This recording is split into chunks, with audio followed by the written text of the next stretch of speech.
Alright, so after some trip starts this week, gonna get to this again. Gonna go with the Cult.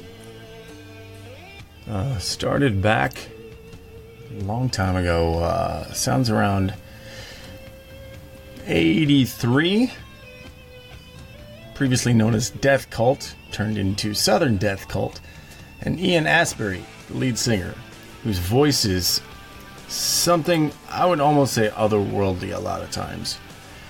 I find his use of extra consonants, extra use of sha.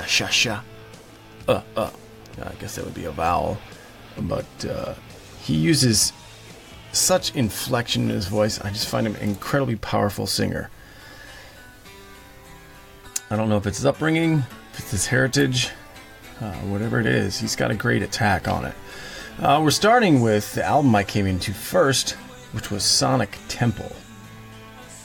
Sonic Temple being released in '89, went on a huge tour with Guns N' Roses.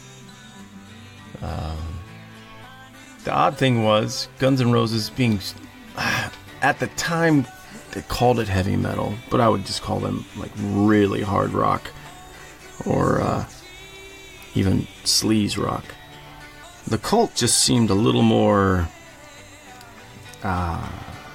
new wavy, chorusy, vibrato-y. They just seemed different.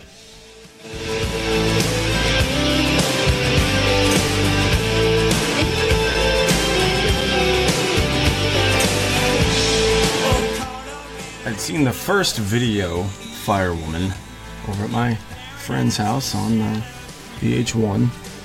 And it was one of those instances where it played in the same package on VH1 as Sweet Child of Mine and this song by XTC. I can't remember which one it was. But Firewoman, Sweet Child of Mine, XTC. There's one more in there. It might have been a Janet Jackson one. But it wasn't a metal show or a hard rock show. It was just a chunk VH1 had. And I remember staying up all night just so I could see the videos from those two songs again and again, because they played the same chunk every hour on VH1 from 1 a.m. to 6 a.m., whatever it was. We goofed off so much in that house. We played tag with tennis balls in the basement in the dark, which I'm sure there's still some damage to the walls. We would all sleep in his living room on two pull-out sofa bed things or on the floor. And my friend, he had the largest TV of any of us. It was big screen. And in 88, 89, still rear projection. So whenever it needed to be moved, his father would ask us to help. We'd go over there, and his mother always took care of us and made these huge breakfasts in the morning. So there's a lot of endearment stuck with me on this edge of Sonic Temple. But considering they got this huge tour, all my friends were going, telling me what an awesome show it was, I just, listened to the singles. I listened to what I could.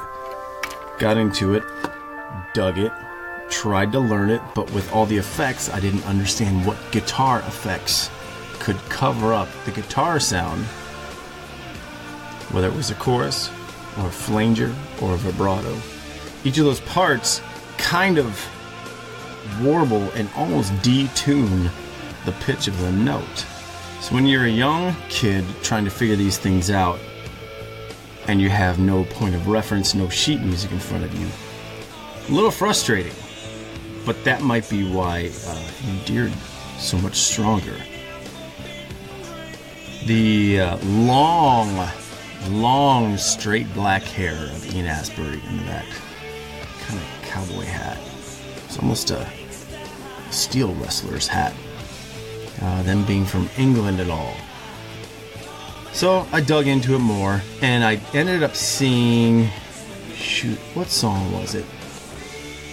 Oh yeah, at another point that night, they were giving a little bit of history on him, and they played this.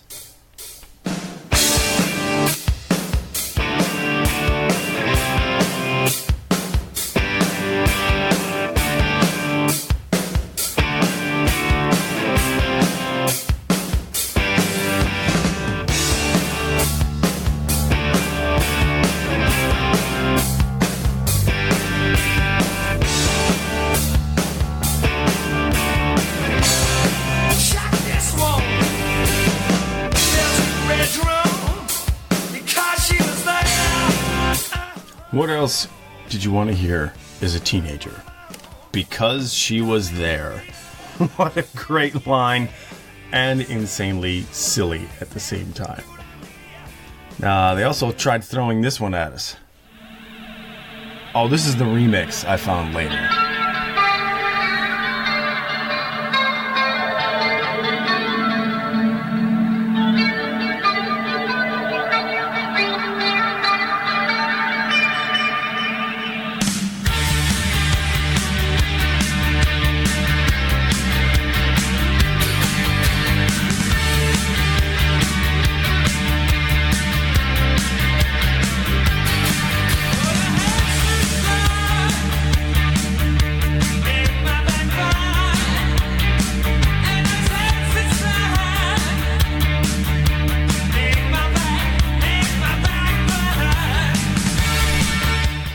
He was pronouncing the ska bite barn. The way he shaped each of those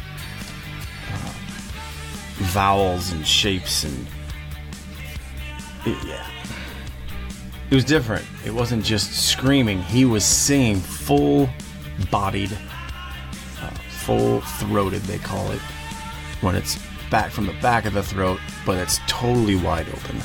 So here's this long-haired dude in control of the stage, waving his mic stand around, and Billy Duffy playing these odd, spacey, trippy, not hippie, but not David Bowie guitar licks. It's quite fascinating and different for that time. Now, there were some other bands still on the cusp, kind of doing these odd guitar sounds. Oh man, there was this band called Bambi Slam I loved. Eventually a band like Bang Tango would jump on this, trying to give a little more funk to it. But this remix version of this song doesn't even compare to the fire that was happening on Firewoman, pun intended.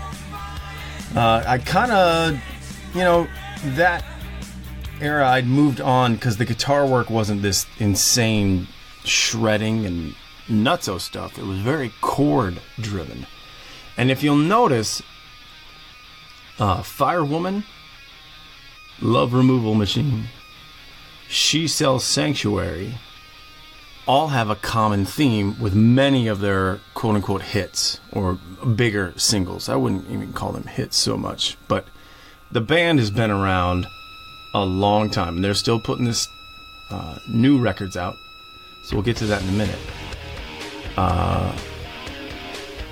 After, it kind of waned a little, it'd been a few years, they released a self-titled album called The Cult that did not fare well.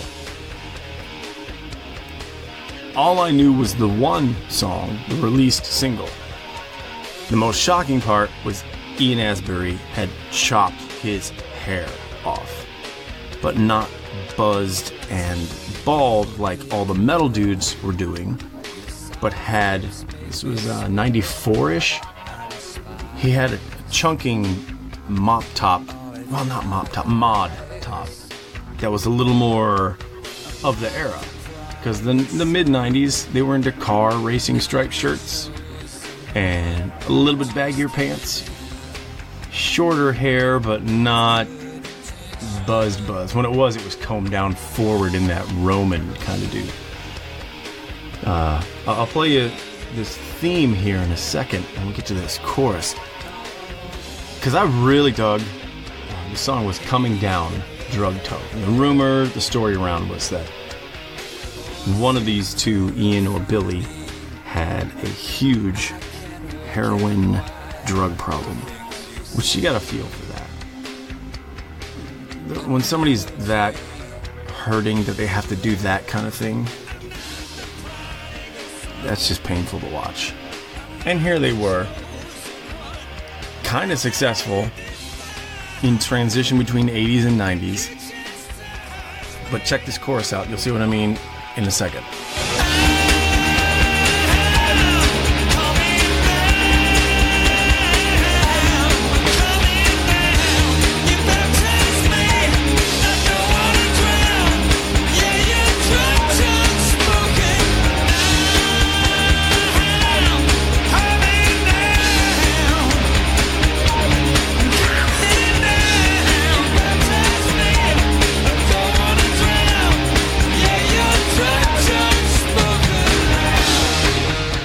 There's a chord progression in that song that basically is the same within the chorus of Firewoman,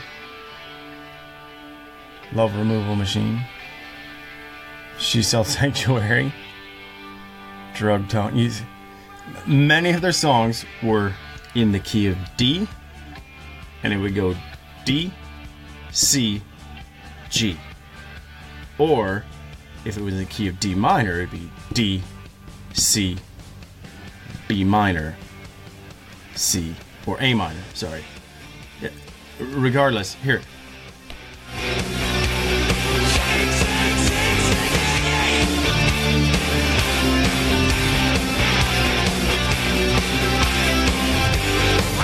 Hear that?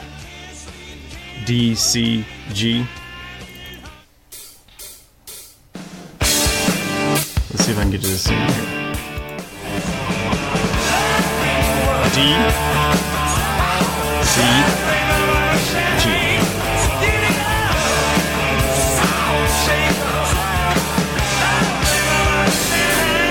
So D, C, and G. Can't fault them. They took 3 chords and made at least 5 amazing songs on it.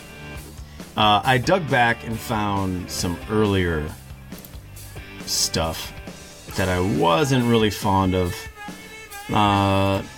Actual Southern death cult. This is a song called Moya.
I don't know if you caught it in the song.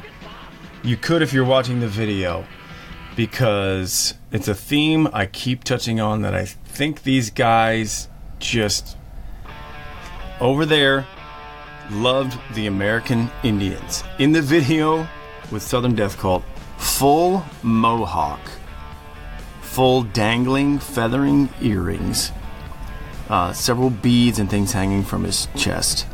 The line in that song was, Uncle Sam, something to the effect of, Uncle Sam needs the Reaper to come. I'll look up the lyrics, whatever. Point being, they were not happy with the U.S. coming in and displacing the Native Americans, let alone England being the one who kind of forced that hand by, taxation and threats and blah, blah, blah.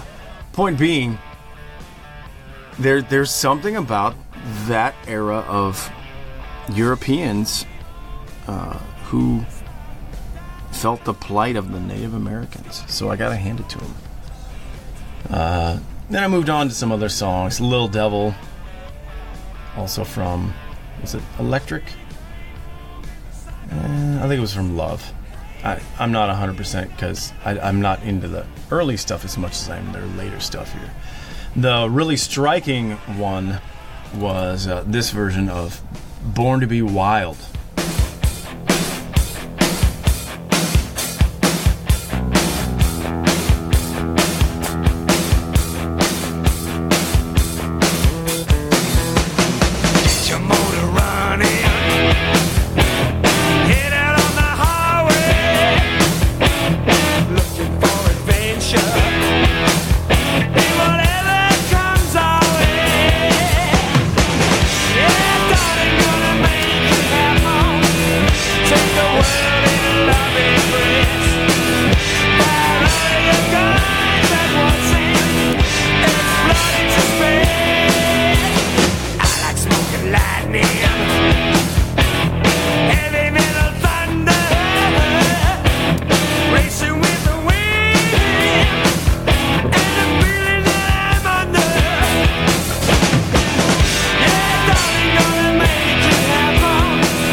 Okay, so that switches back and forth. I know I'm hopping around on all the years and eras of it. I just remember this while I was looking through some sightings. The album Ceremony, which was released after Sonic Temple, had the Native American on the cover. I do remember that. I think it was painted red and blue, face paint on the Indian as well. It only sold 1 million records, so the record label was kind of peeved. Now, as a fan, I was peeved because the songs weren't as good. I didn't care how many albums it sold, but the record label just kind of passed over it. They'd run through an incredible amount of players during this time. So it's always been Ian Astbury and Billy Duffy. But even at the time, let's look at this timeline. Nobody really lasted more than maybe 4 years. So here's some of those players at the time. Les Warner on drums.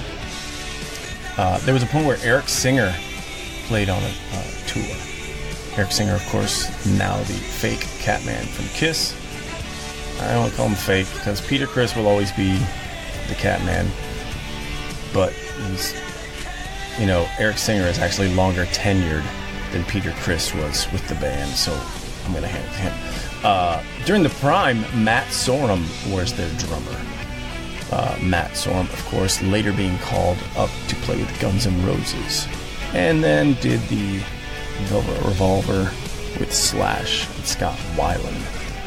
After Sorum and stuff, Scott Garrett, drummer, Charlie Drayton on bass, who's played with a bunch of people. Keith Richards, Paul Simon, Neil Young. Pretty good resume there.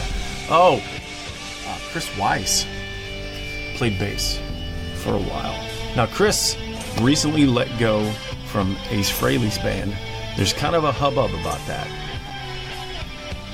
I feel both sides of this issue. Chris has played with tons of people, including Ozzy Osbourne, Tal Bachman. Oh, that dude. That was Bachman Turner Overdrive's son, Randy Bachman's son. But Tal Bachman put out the song She's So High. It was a great song. That album's actually really good. So Weiss was 2000s, 2006 to 2015.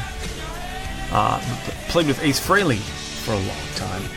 Now it's the story Ace has let go of that band and is using a band from Nashville called The Rock and Roll Residency. And these cats, I don't blame Ace for hiring these guys. First and foremost, their attitude is amazing.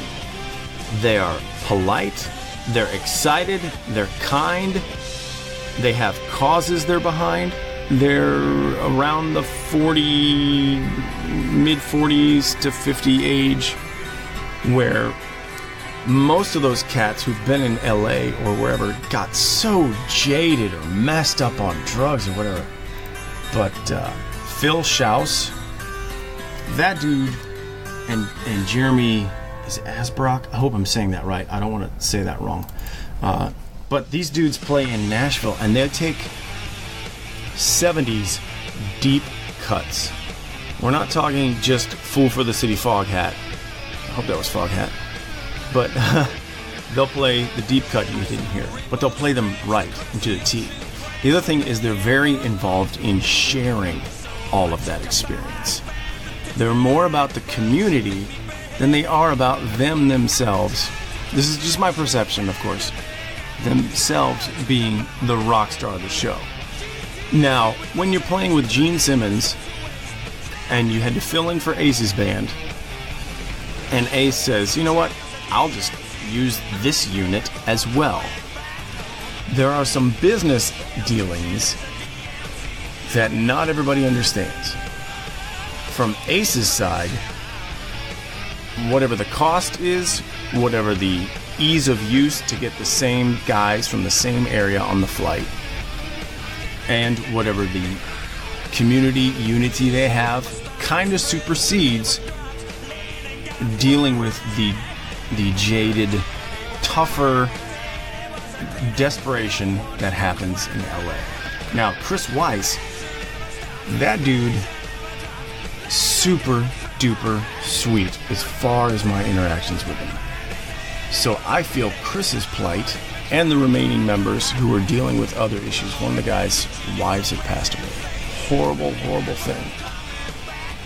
So the linchpin in all this, of course, is Ace.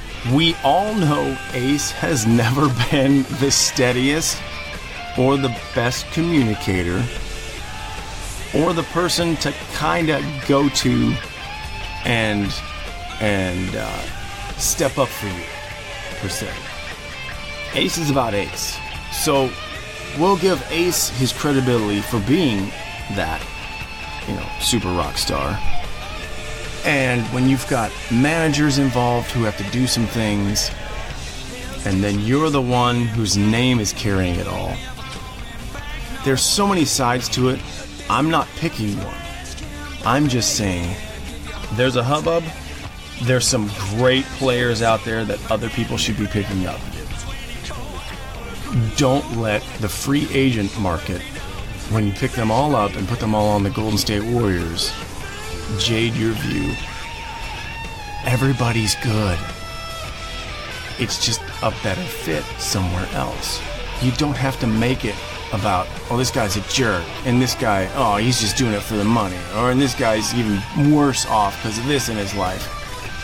Hey, we all have stuff we gotta deal with.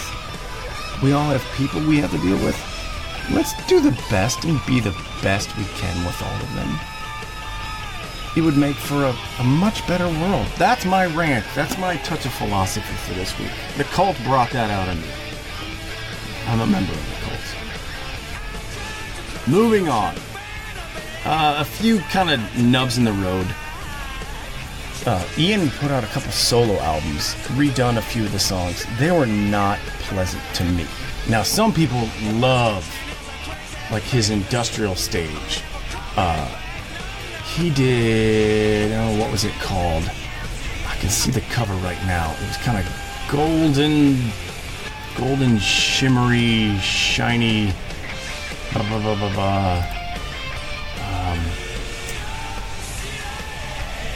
Spirit, Light, Speed. It was pretty heavily soft industrial, not heavy as KMFDM, something like that. And then he did this thing called Boris. I was not a fan of Boris whatsoever.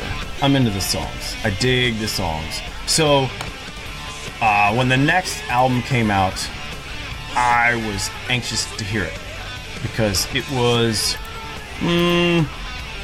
not just anticipated by me, but it was anticipated pretty much by the press and the media, and it got a push.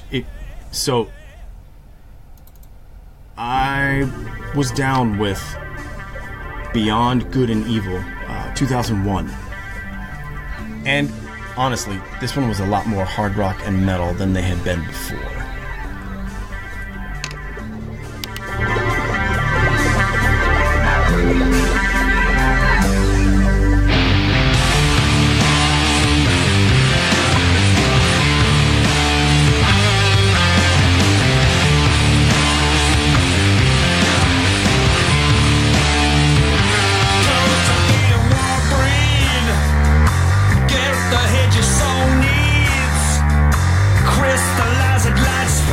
I don't know if you're reading into it, but the groove on this kind of reminds me of an ancient Native American dance. Just the feel of it, the style of it. I've never seen them perform it live, but just that groove.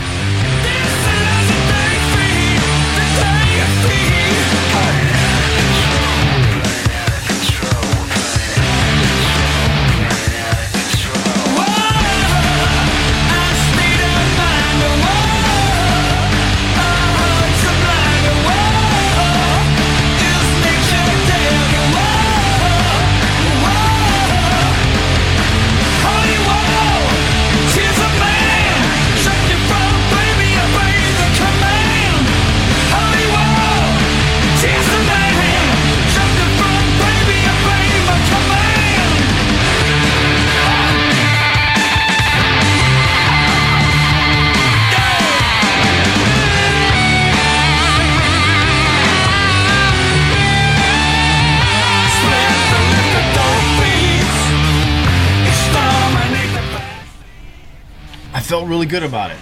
I also was a tiny bit projecting that this might be the only good song in the album. And I purchased this album unheard by lieu of the picture on the front alone.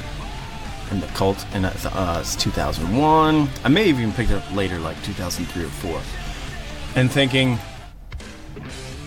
if they can get 2 or 3 songs off this album, because I got it cheap, how I shop. 2 or 3 songs off the album, they might make an impact again. And by impact, I mean be able to tour, be able to do some late night stuff. In early 2000s, late night TV was still a huge launching pad for you to go play your band.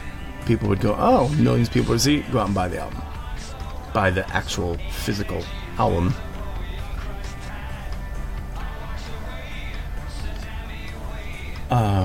Again, back to the album Between Good and Evil. A little more rock. Dug it. The sound when all around is burning. I'm like honey drifting down.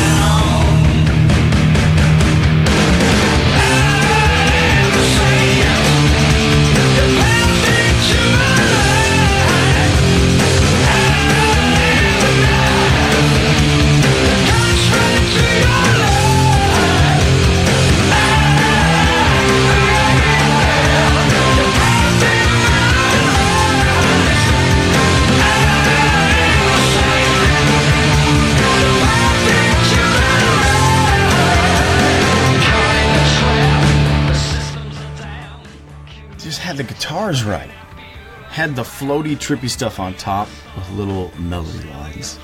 Of course, his voice, just the way he can, the back of his throat stretches. I've always enjoyed his singing. I just wish he'd picked better lyrics or better melody lines and some stuff. But this album, probably the most complete one for me that I dug. Especially this one. I'll explain it in a second. But the biggest thing, drop D riff.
catch that on the chorus.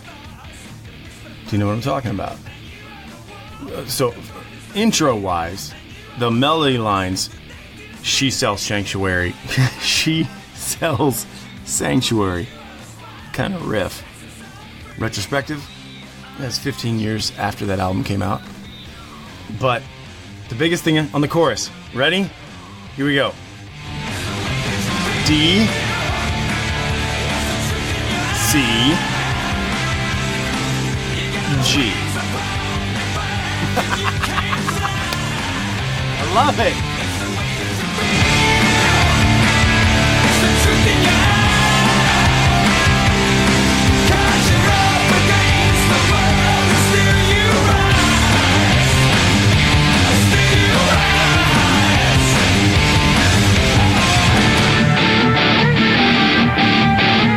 And then the reminiscent part to She Sells Sanctuary, as well as the drop D riff. They were hitting on something different for once. So I felt good about it. And the staying power, I listen to that album quite a bit. In fact, I still like to pull it out and practice the riffs on it. Because they're pretty good. They're drop D. It's technically standard tuning, but drop D, so we're still... It's easier than tuning a whole guitar down a half step. So we're gonna move on. We have one song, only one I could get into on the album, with a huge gap in between 2001's Beyond Good and Evil and 2007's Born Into This. This is the only song I dug.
I'm not 100% sure what the disconnect was.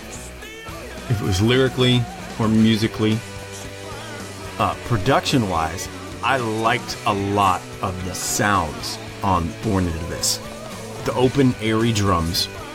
The guitars were pulled back some gain-wise. I would even put it in the land of Stone Temple Pilots kind of riffage. Now that's a tough one because the DeLeo brothers, good gravy, those guys for Stone Temple Pilots can write unbelievable things. And they were dealing with lead singer issues. Whereas I think there was a schism between Billy Duffy, and Ian Astbury doing almost relapse into their bad behaviors with each other. It's the only one I could get into. I know they picked up some more touring during that time. What it seemed to be was that moment of, are we going to keep doing this, or are we going to keep doing things the old way? So it was the first back to their second reunion. And they, let's see, I had a late show with Craig Ferguson. This time it was, John Tempesta, who has played with Rob Zombie for a while. And he started out as Anthrax's drum, Charlie Benante's, he was his drum tech for a while. Now, John Tempesta, I believe his brother is he plays with somebody now. I want to say Mike Tempesta. I had this conversation with someone not too long. Yes, Mike Tempesta played for Powerman 5000. He played for the former guitarist in Rob Zombie, Riggs.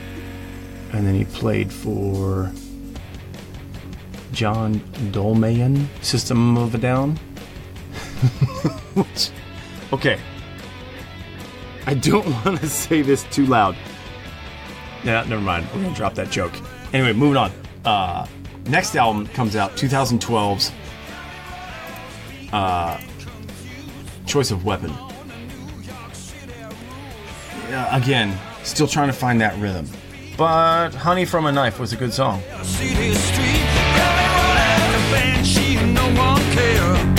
With the heart of a beaten dog. My wild Indian heart was pounding. I was running so fast. My wild Indian heart was pounding. I was running so fast. We got the drugs. We got the drugs. We got the drugs. The drugs in here. We got the drugs. We got the drugs. We got the drugs. Drugs in here. And all the children. So the title of the song is Honey from a Knife. If you understand the term, you get what I'm talking about. As I talk over it, sorry. Just think about it for a second. Honey from a knife. Just really think about it. If you have any problems, feel free to email the then and now podcast at gmail.com. I'm going to plug that. Or even mavensmusic@gmail.com, but I prefer the then and now podcast at gmail.com. Gonna do some more cultural references on upcoming podcasts, but if you got questions, send them in. I'm cool with it, or updates to things I don't know about. Honey from a Knife. As an addict, constant wanting to go back to where you were. So you're willing to take almost anything, and there might be some repercussions behind it. That's all I'll say about Honey from a Knife. Decent album output, 2012, so lineup would be... let's just see what that's going to be.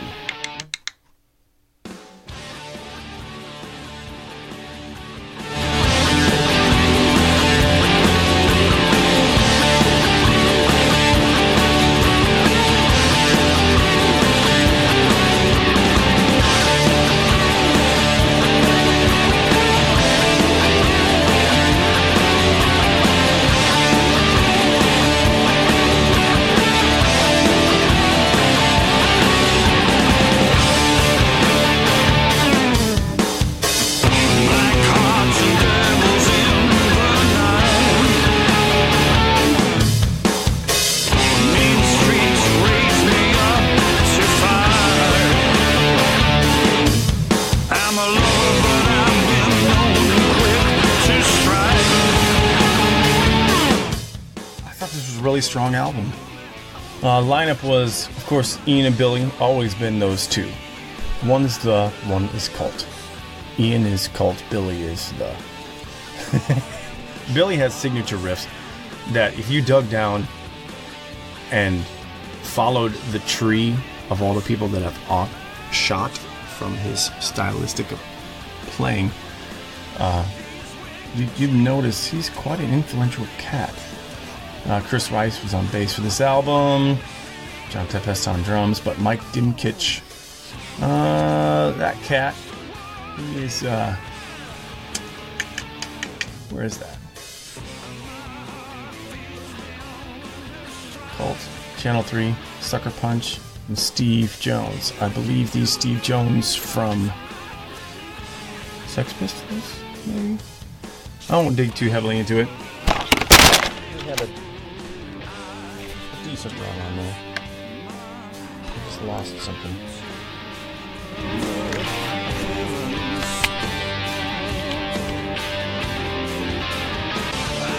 Whatever the heck that was. Something like that. Technical glitch. I managed to yank headphones out of the machine. Stop the whole process because I'm doing this one kind of on the fly. I'm not going to do too much editing. I'm just going to go for it because I'm excited about Cult. They're good cats. Currently now playing for the Cult on guitar is, I just saw his name, Damon Fox. Damon Fox has played with, well, Damon Fox is playing keyboards for them now. So you can supplant a lot of guitar stuff with the keyboards anymore. I can see that being a thing. Let's see. All right, I think we're gonna move on. Yeah, we are. 2016 album's called Hidden City. Previous lineup. Now you know how I feel about lineup changes. You change it too much, you're gonna lose some quality. You're gonna lose some spectators. The longer you can keep a core together, you're more likely to have emergent success. Is that a word? I just made it up. I don't care. Ian and Billy always together, and their last chunk of players, pretty much the same lineup. Chris Wise, Mike Daniel, John Tempest. Okay, so we've traded out Chris Wise. He's moved on to Ace's band. Grant Fitzpatrick has been playing bass recently. This is 2016. This is all I got. They started on this album with him. Moved up to 2018. So yeah. Again, little bits of themes of Billy's playing. Little licks, little enhancements. I hear the keyboards floating all in the background. Tears fall on the altar. I'm a European. Patience is my daughter. Is this the Western dream? Defend our liberty.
Great drum feel. That dude's got such a good touch. I liked a lot of the riffs on this album too. Now, I think they've found a great stride musically. Maybe not with their musicians yet, but they know who they are. They know what they're playing for. They had that package deal this past year. It was Cult, Stone Temple Pilots, and Bush. Wow. Was that the right package deal? Let me make sure what that tour was, because I don't want to be wrong about it. Yeah, Revolution 3 tour starting in April. So, like I said, I'm doing this one off the cuff and just citing pieces and going after them. I feel this is an example of great success, but not so much where they should have been, and could be growing up to that success currently. They've got a great swing now, knowing who they are. So some of the dips personally inflicted, but most of it realizing, you know what, this is what we do. Billy gets up there, riffs. Ian gets up there and wails. I think there was even a stint where Ian was the Doors vocalist, which several people have done as well. Brett Scallions from Fuel as well. But I think there's some really, really good music coming out from the Cult. I think this next album, whenever that is, the one after this currently named Hidden City, I'm going to predict. I'm just going to call it. I'm saying the one after Hidden City is going to be one of their best. And if it isn't, you never heard it from me. I saw you running fast in a shot of moonlight. Saw you moving faster through the broken glass. Running through the hills with death at your heels. All chipped out in your mirrors and feathers. Think you got your tramp, but you're so much bolder. Love is everything, and the hate is smaller. Oh, heart of hearts. Oh, heart of hearts. And on it goes.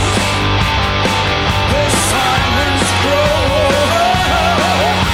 Along the side, everything's wild. Everything came from you.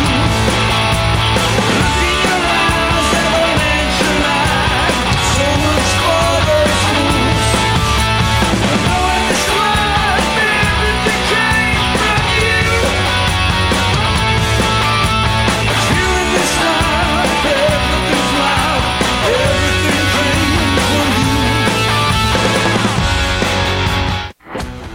So we're going to wrap this up. The Cult. 30 years plus. Can you say that about your career? I hope you can. Or that you want a career that's 30 years plus. Still doing some great work. Still working hard. Because I'm sure there's a lot to deal with when you deal with an addiction. Your body decays differently. There's an effect on that. But grow with your artists. Keep it, not necessarily the forefront, but keep your garden strong. You don't just bail on sunflowers because the azaleas are looking better right now and you still come back to the sunflowers. The Cult, thanks again. Feel free to email at thethenandnowpodcast@gmail.com. Follow my Podbean or your choice of podcaster. And we'll try and hit up some other genres. Whether it be movies or magazines or films soon. But appreciate you listening. Thanks a lot, guys.